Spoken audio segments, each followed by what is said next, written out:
Good afternoon everyone, welcome to Filo. I am Afan Hashmi, your science teacher. और आज हम अपनी क्लास 10 साइंस का चैप्टर अम्ल एक क्षार एवं लवण यानी एसिड्स बेसिस और सॉल्ट्स के इंपॉर्टेंट क्वेश्चंस को डिस्कस करने वाले हैं। हमने पिछले लेक्चर में इस चैप्टर के एमसीक्यूज और वेरी शॉर्ट को डिस्कस कर लिया था, और आज के लेक्चर में हम डिस्कस करने वाले हैं इस चैप्टर के शॉर्ट आंसर्स और लॉन्ग आंसर्स को। ठीक है, जैसा कि आपको मैंने पहले भी बताया था कि इस चैप्टर में हमने कुल 37 क्वेश्चंस का कलेक्शन बनाया था, है ना। तो आज के लेक्चर में हम डिस्कस करेंगे इसके ये 7 शॉर्ट आंसर क्वेश्चन और 2 लॉन्ग आंसर क्वेश्चन। ठीक है, ये जो कलेक्शन है ये पिछले कई साल के पेपर का एनालिसिस करके बनाया गया है, इसलिए सभी के सभी सवाल आपके एग्जाम के नजरिए से बहुत जरूरी है और आपको इनकी खूब अच्छे तरीके से प्रैक्टिस करनी है। ठीक है, तो चलिए फिर हम आज का लेक्चर शुरू करते हैं अपने पहले शॉर्ट आंसर के साथ। देखते हैं सबसे पहला सवाल क्या है। सबसे पहला सवाल है, धातु यानी मैग्नीशियम और अधातु गंधक को जलाने पर प्राप्त उत्पादों के रासायनिक गुण यानी अम्लीय या क्षारकीय स्वरूप में अंतर बताने के लिए एक गतिविधि सुझाइए। चलिए आंसर देख लेते हैं। धातु यानी मैग्नीशियम और अधातु गंधक, ठीक है, 2 चीजें रखी है हमने, मैग्नीशियम और गंधक के दहन से प्राप्त उत्पादों के अम्लीय या क्षारकीय स्वभाव का भेद करने के लिए लिटमस पेपर का सरल प्रयोग किया जा सकता है। मैग्नीशियम के दहन से मैग्नीशियम ऑक्साइड बनता है जो क्षारकीय प्रकृति का होता है, बेसिक होता है यानी, है ना। जबकि गंधक के दहन से सल्फर डाइऑक्साइड बनती है जो अम्लीय होती है, ठीक है, यानी एसिडिक होती है। चलिए अगला प्रश्न देख लेते हैं। अगला प्रश्न हमारा है, एल्युमिनियम के एक टुकड़े को सबसे पहले तो सल्फ्यूरिक अम्ल और सोडियम हाइड्रोक्साइड के तनु विलयन में डुबोने पर होने वाली अभिक्रिया को दिखाने के लिए एक संतुलित समीकरण लिखें। ठीक है, उसके बाद क्या बना, ऑप्शन बी में पूछा है, हाइड्रोक्लोरिक अम्ल के साथ कॉपर ऑक्साइड का उपचार करने पर विलयन का रंग लिखिए, इस अवलोकन का कारण बताइए। चलो ठीक है बच्चों, शॉर्ट क्वेश्चन जो है ना एग्जाम में 3 नंबर का एक सवाल पूछा जाता है, ठीक है, तो हमें उसके हिसाब से इसका आंसर देना होता है। मतलब मेरी पहली अप्रोच तो ये रहनी चाहिए कि मुझे कम से कम 3 पॉइंट तो लिख के आने ही है एग्जाम में। अब मान लीजिए यहाँ तो सवाल दूसरे तरीके का है, ए और बी पार्ट में डिवाइडेड है, तो आपको 1.5 इसके लिए मिलेगा, 1.5 इसके लिए मिलेगा, और यहाँ आपसे रिएक्शन पूछी है ना, तो यहाँ तो क्वेश्चन थोड़े अलग लेवल का हो गया, मतलब थोड़े डिफरेंट तरीके का हो गया, लेवल तो नहीं, थोड़े डिफरेंट तरीके का क्वेश्चन हो गया, है ना। मतलब रिएक्शंस पूछे हैं आपसे और फिर बी पार्ट में कुछ और सवाल पूछा है ना। अगर मान लीजिए सिंगल एक सवाल होता है तो उसमें जो अप्रोच रहनी चाहिए आपकी वो ये होनी चाहिए कि कम से कम 3 पॉइंट्स तो आपको लिख के आने ही है 3 नंबर के किसी भी क्वेश्चन में जो थ्योरेटिकल हो या कोई डेफिनेशन पूछी हो एग्जाम्पल के साथ, है ना, अपना कुछ तरीके से। चलिए अब इसका आंसर देख लेते हैं। सबसे पहले एल्यूमिनियम के टुकड़े का रिएक्शन किसके साथ करा रहे हैं, सल्फ्यूरिक अम्ल के साथ। तो क्या रिएक्शन होगा, ये रहा हमारा रिएक्शन। जब एल्यूमिनियम का रिएक्शन होगा सल्फ्यूरिक एसिड के साथ तो हमें मिलेगा क्या, Al2SO4 whole thrice plus 3H2, ये हमारा रिएक्शन आ गया और इसको हमने बैलेंस कर दिया। इसी तरह जब उसका रिएक्शन कराएंगे सोडियम हाइड्रोक्साइड के तनु विलयन के साथ तो फिर देखते हैं क्या होगा, तो हमको क्या मिलेगा 2NaAlO2 प्लस 3H2, तब हमको ये मिलेगा। बैलेंस इक्वेशन यहाँ पर भी है। ऑप्शन बी की बात कर लेते हैं। प्रश्न बी में जो सवाल पूछा था हमारे से कि हाइड्रोक्लोरिक अम्ल के साथ कॉपर ऑक्साइड का उपचार करने पर बने विलयन का रंग लिखिए, इसका अवलोकन का कारण बताइए। कॉपर ऑक्साइड HCl के साथ अभिक्रिया करके कॉपर क्लोराइड और जल बनाता है। इसके परिणाम स्वरूप अभिक्रिया के दौरान कॉपर ऑक्साइड का काला रंग लुप्त हो जाता है और निर्मित कॉपर क्लोराइड जल में घुलकर नीला हरा विलयन बना लेता है ना। उसकी रिएक्शन क्या होगी, copper oxide plus 2HCl aqueous gives UCl2 plus H2O, ठीक है, ये हमको मिल जाएगा यहाँ पर एक नीला विलयन, है ना, नीला हरा विलयन यानी ग्रीन ब्लू कलर का सोल्यूशन मिलेगा हमें। चलिए अगला प्रश्न देख लेते हैं। अगला प्रश्न है, समुद्री जल में अनेक लवण घुले होते हैं, इनमें से सामान्य नमक को अलग किया जाता है। ठोस नमक के भंडार विश्व के कई भागों में पाए जाते हैं। बड़े बड़े क्रिस्टल अशुद्धियों के कारण प्रायः भूरे रंग के होते हैं। इसे शिलानमक कहते हैं और इसका खनन कोयले की तरह किया जाता है। सामान्य नमक दैनिक उपयोग के रसायनों के लिए एक महत्वपूर्ण कच्चा पदार्थ है। ठीक है, अब इसके आधार पर हमें 2 सवाल है या 3 है, 3 सवाल है, उनका उत्तर करना है। पहला सवाल है, ब्राइन के विद्युत अपघटन के दौरान बनने वाले उत्पादों को दर्शाने वाले संतुलित रासायनिक समीकरण लिखिए। फिर पूछा है, ब्राइन के विद्युत अपघटन से प्राप्त किसी एक उत्पाद के 2 उपयोग लिखिए। किसी एक उत्पाद के कोई भी 2 उपयोग लिख सकते हैं, ठीक है।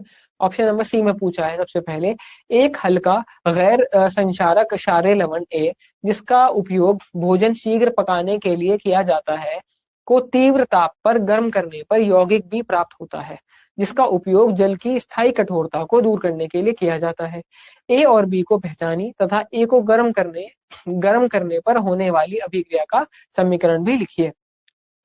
और नंबर दूसरा सवाल है इसमें, क्रिस्टलीकरण का जल परिभाषित कीजिए, ऐसे दो लवणों के उदाहरण दीजिए जिनमें क्रिस्टलीकरण का जल होता है। चलिए, सीबीएसई 2025 का क्वेश्चन है, देखते हैं इसका उत्तर क्या है।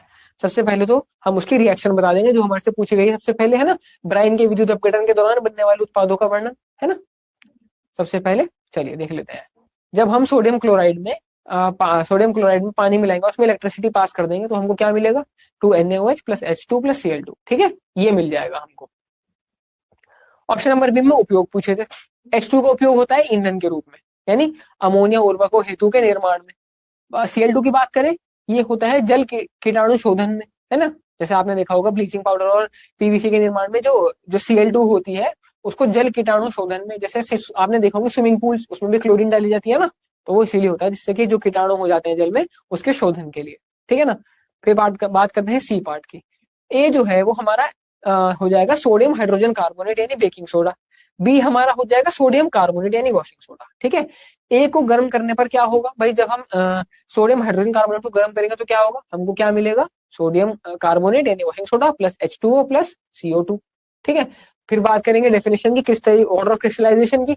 तो क्रिस्टलीकरण का जल वह निश्चित संख्या में जल अणु होते हैं जो किसी लवण की एक सूत्र इकाई में विद्यमान रहते हैं तथा उसे निश्चित संगठन और स्फटिकीय रूप प्रदान करते हैं। उदाहरण हो गया हमारा ये CuSO4.5H2 जिसको हम नीला विट्रियल बोलते हैं, तथा Na2CO3.10H2 यानी वॉशिंग सोडा जिसको हम सोडियम कार्बोनेट डेकाहाइड्रेट बोलते हैं, क्योंकि इसके अंदर 10 वाटर मॉलिक्यूल्स मौजूद होते हैं। चलिए अगला प्रश्न देख लेते हैं। अगला प्रश्न हमारा है, टमाटर के रस का पीएच 4.6 है, यह स्वाद में कैसा होगा। अपने उत्तर का औचित्य दीजिए। बी पार्ट ने पूछा है, जलीय विलयनों में आयन निर्माण के आधार पर प्रबल अम्ल और दुर्बल क्षार में कैसे भेद करते हैं। प्रश्न नंबर सी में पूछा है, अम्लीय वर्षा से जलीय जीवों का जीवन कठिन क्यों हो जाता है, ठीक है। उत्तर हो जाएगा, टमाटर के रस का स्वाद खट्टा होगा। सबसे पहले वाले ए पार्ट का है ना, 5.6 4.6 है ना पीएच, तो टमाटर का जो रस है उसका स्वाद खट्टा होगा। इसका पीएच मान 4.6 है, ये दर्शाता है कि ये रस अम्लीय प्रकृति का है, यानी एसिडिक होगा, है ना। और अम्ल स्वाद में खट्टे होते हैं, और एसिड्स का आपको पता ही है वो जो टेस्ट होता है उनका वो सार होता है, यानी खट्टे होते हैं, ठीक है। अब हम बी पार्ट की बात कर लेते हैं कि जलीय विलयनों में आयन निर्माण के आधार पर प्रबल अम्ल और दुर्बल क्षार में कैसे भेद करते हैं। प्रबल अम्ल जलीय विलयन में पूर्ण रूप से आयनित होकर अधिक मात्रा में हाइड्रोजन आयन यानी H पॉजिटिव या हाइड्रोनियम आयन H3O पॉजिटिव उत्पन्न करता है।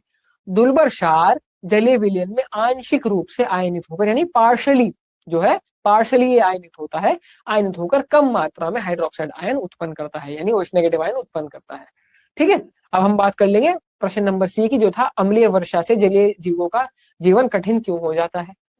जीवित जलीय प्राणी पीएच 7 से 7.8 के दायरे में ही अच्छी तरह जीवित रह सकते हैं।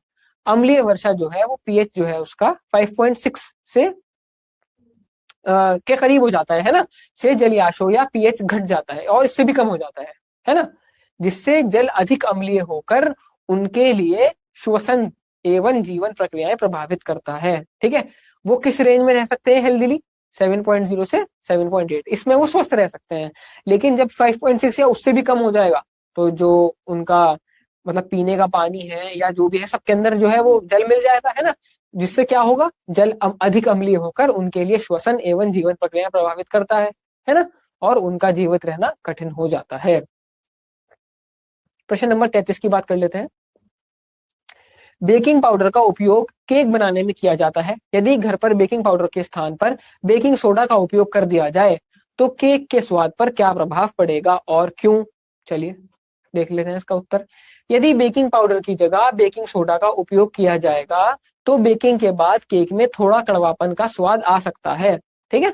अगर हम बेकिंग सोडा की जगह किसका इस्तेमाल कर देंगे, बेकिंग पाउडर की जगह हम बेकिंग सोडा का उपयोग कर देंगे तो उसमें कड़वापन आ सकता है ना, क्योंकि baking soda sodium hydrogen carbonate NaHCO3 एक शारीरिक घटक है, क्योंकि ये बेसिक प्रकृति का होता है ना, और इसका स्वभावतः स्वाद कड़वा होता है, बेसिस का जो टेस्ट होता है वो कड़वा ही होता है ना। तो गर्म करने पर यह सोडियम कार्बोनेट बनाता है जो कड़वाहट बढ़ा देता है, ठीक है। इसलिए बने हुए सोडियम कार्बोनेट और उसकी कड़वाहट के उदासीनीकरण के लिए टार्ट्रिक अम्ल मिलाया जाता है, ठीक है। एक अम्ल के रूप में टार्टरिक अम्ल सोडियम बाइकार्बोनेट या सोडियम कार्बोनेट के सारे प्रभाव का उदासीनीकरण यानी न्यूट्रलाइजेशन कर देता है, उसमें से कड़वाहट खत्म कर देता है। चलिए अगला प्रश्न देखते हैं। आपको 3 अज्ञात विलयन ए, बी और सी दिए गए हैं जिनके पीएच मान क्रमश 6, 8 और 9.5 है। इनमें किस विलयन में हाइड्रोनियम आयनों की संख्या सर्वाधिक होगी? दिए गए नमूनों को H पॉजिटिव आयन सांद्रता के बढ़ते क्रम में सॉरी व्यवस्थित कीजिए। ठीक है, H पॉजिटिव आयनों की बढ़ती क्रम की व्यवस्था तो बच्चों को होगी कुछ इस तरीके से। सबसे पहले होगा C, उसके बाद जो है सबसे उसके बाद उससे बड़ा होगा B, उससे ज्यादा उसके बड़ा होगा A, है ना। ये सही है क्योंकि पीएच बढ़ने पर H पॉजिटिव आयनों की सांद्रता घटती है, अतः विलियन C जिसका पीएच 9.5 है उसमें H पॉजिटिव आयनों की सांद्रता सबसे कम होगी, है ना। C में सबसे कम, उससे ज्यादा B में और उससे ज्यादा A में, है ना। क्योंकि उसका पीएच बी का जो पीएच है वो 8 है, उसमें पॉजिटिव आयनों की सांद्रता मध्यम होती है, और क्योंकि ए का पीएच 6 है तो उसमें आयनों की सांद्रता सर्वाधिक होती है, इन तीनों में सबसे ज्यादा होगी। ठीक है, अगला प्रश्न देखते हैं। अगला प्रश्न हमारा है, निम्न कथनों पर टिप्पणी कीजिए। पहला है, मधुमक्खी के डंक का उपचार बेकिंग सोडा के लेप से किया जाता है, जबकि ततैये के डंक का उपचार तनु सिरके से किया जाता है। ऑप्शन नंबर बी है, किसान जुताई के समय मिट्टी को बिना बुझे चूने से उपचारित करते हैं, है ना, मिट्टी को बिना बुझे चूने से उपचारित करते हैं। मूर्तियों को, ऑप्शन नंबर सी में पूछा है, मूर्तियों को पर्यावरण में मौजूद कुछ गैसों और अम्लीय वर्षा के प्रभाव से बचाने के लिए। ठीक है, चलिए क्या करना होता है ये बताना है। चलिए, है ना, सबसे पहले ए पार्ट का आंसर देख लेंगे। मधुमक्खी के डंक में अम्ल यानी फॉर्मिक यानी मेथनोइक अम्ल होता है जो दर्द और जलन उत्पन्न करता है। हल्के क्षार जैसे बेकिंग सोडा का लेप लगाने से इस अम्ल का उदासीनीकरण यानी न्यूट्रलाइजेशन हो जाता है और राहत मिलती है। ततैये का डंक क्षारीय यानी एल्कलाइन प्रकृति का होता है, इस पर तनु सिरका जैसे हल्के अम्ल का प्रयोग करने से क्षार का उदासीनीकरण बेस का न्यूट्रलाइजेशन हो जाएगा और दर्द में व जलन में राहत मिलती है। ठीक है, इसलिए उस पर लगाएंगे बेस का लेप, इस पे लगाएंगे एसिड का लेप। ठीक है, हम बात करते हैं बी पार्ट की। किसान अम्लीय मिट्टी के उपचार के लिए त्वरित चूना यानी कैल्शियम ऑक्साइड का उपयोग करते हैं जो स्वभाव से क्षारीय होता है। यह मिट्टी की अतिरिक्त अम्लता का उदासीनीकरण कर देता है और मिट्टी का पीएच ऐसे स्तर पर ले आता है जो फसल वृद्धि के लिए उपयुक्त होता है, क्योंकि अधिकांश फसलों में लगभग उदासीन पीएच पर अच्छी तरह बढ़ती है। ठीक है, ये हो गई उसके बाद। अब बात कर लेते हैं सी पार्ट की। भाई, मूर्तियों को वायुमंडल में उपस्थित प्रदूषक गैसों से हम कैसे बचा सकते हैं। ठीक है, वायुमंडल में उपस्थित प्रदूषक गैसें जैसे SO2, NO2 और अम्ल वर्षा यानी एसिड रेन संगमरमर या चूना पत्थर कैल्शियम कार्बोनेट को क्षति पहुंचाती है, नुकसान पहुंचाती है ना। उपयुक्त रसायनों से सुरक्षात्मक परत बनाकर या शरण कारक अम्लों का उदासीनीकरण कर मूर्तियों और संरचनाओं का संरक्षण किया जा सकता है। ठीक है, उनकी सुरक्षा की जा सकती है। ठीक है ना। चलो, यहाँ हमारे लॉन्ग क्वेश्चन शुरू हो जाते हैं। इस चैप्टर में हमने 2 लॉन्ग क्वेश्चन रखे हैं, 5 नंबर का एक सवाल पूछा जाता है। ठीक है, तो ध्यान से सुनिएगा। निम्न पीएच मान 1, 7, 10, 13 का निम्नलिखित विलयनों के मिलान कीजिए। सबसे पहले है मिल्क ऑफ मैग्नीशिया, फिर है जठर रस, उसके बाद है ब्राइन और उसके बाद है जलीय सोडियम हाइड्रोक्साइड। ठीक है, अब हमको सवाल क्या पूछा है, अमित और रीटा ने केक बनाने का निश्चय किया और घोल में बेकिंग सोडा मिलाया। संतुलित अभिक्रिया सहित समझाइए कि बेकिंग सोडा की क्या भूमिका है। बेकिंग सोडा का कोई अन्य उपयोग भी लिखिए। चलो देखते हैं। सबसे पहले जो मिल्क ऑफ मैग्नीशिया है हमारा, उसका जो पीएच होगा वो होगा 10। ठीक है ना, ये होगा हमारा बेसिक यानी क्षारीय, है ना। जठर रस का जो हमारा नेचर पीएच होगा वो होता है 1। ब्राइन का पीएच होता है 7, वो होता है न्यूट्रल, है ना। और जलीय सोडियम हाइड्रोक्साइड होता है, उसका पीएच होता है 13, एक बहुत ही स्ट्रॉन्ग बेस है। ठीक है ना। अब बात करें बेकिंग सोडा की भूमिका संतुलित अभिक्रिया सहित। गर्म करने पर बेकिंग सोडा यानी सोडियम हाइड्रोजन कार्बोनेट NaHCO3 का ऊष्मीय अपघटन होकर सोडियम कार्बोनेट, कार्बन डाइऑक्साइड तथा जल बनते हैं। कुछ इस तरीके से NaHCO3 को हीट किया, सोडियम कार्बोनेट मिला, कार्बन डाइऑक्साइड मिली और जल यानी H2O हमको मिल गया। ठीक है, उत्पन्न CO2 गैस केक को फुला हुआ और मुलायम बनाती है। जो CO2 गैस उत्पन्न होती है वो केक को फुला हुआ और मुलायम बनाती है। बेकिंग सोडा के उपयोग बता देते हैं। ये होता है अग्निशामक यंत्रों में यानी CO2 गैस उत्पन्न कर आग बुझाने हेतु फायर एक्सटिंग्विशर्स में, है ना। एंटी एसिड के रूप में पेट के अतिरिक्त अम्ल का उदासीनीकरण करने के लिए, है ना, एंटी एसिड्स के रूप में यूज की जाती है।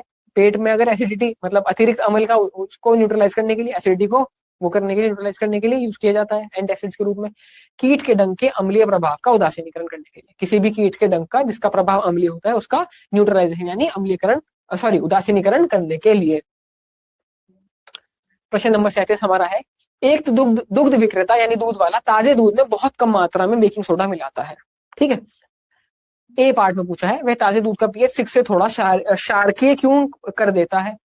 बी पार्ट में पूछा है ऐसा दूध दही बनने में अधिक समय क्यों लेता है। और सी पार्ट में पूछा है ताजे दूध का पीएच 6 है, जब यही दूध दही बनाता है या बनता है तो पीएच में क्या परिवर्तन होगा, अपने उत्तर का स्पष्टीकरण दीजिए। चलो सबसे पहले ये पार्ट का आंसर देख लेंगे। वह दूध का पीएच क्षारीय इसलिए करता है ताकि दूध जल्दी खट्टा ना हो, खराब ना हो, है ना। क्षारीय माध्यम में बैक्टीरिया द्वारा उत्पन्न लैक्टिक अम्ल उदासीनीकृत हो जाता है, जिससे दूध लंबे समय तक सुरक्षित रहता है। ठीक है, बी पार्ट की बात कर लेते हैं। यह दूध दही बनने में अधिक समय इसलिए लेता है क्योंकि दही बनने की प्रक्रिया में उत्पन्न लैक्टिक अम्ल को पहले मिलाए गए बेकिंग सोडा यानी क्षार को उदासीन करना पड़ता है, इसके बाद ही दूध अम्लीय होकर दही में जमता है। ठीक है, पहले जो उसके अंदर हमने बेकिंग सोडा मिला रखा है उसको न्यूट्रलाइज करना पड़ेगा, उसके बाद ही दूध जो है वो दही में जमेगा, है ना। फिर हमारा सी पार्ट है दही बनने पर पीएच घटेगा, मतलब अम्लीय हो जाएगा, एसिडिक की तरफ चला जाएगा। ऐसा इसलिए है क्योंकि लैक्टोबैसिलस बैक्टीरिया लैक्टोज का लैक्टिक अम्ल में बदल देता है ना।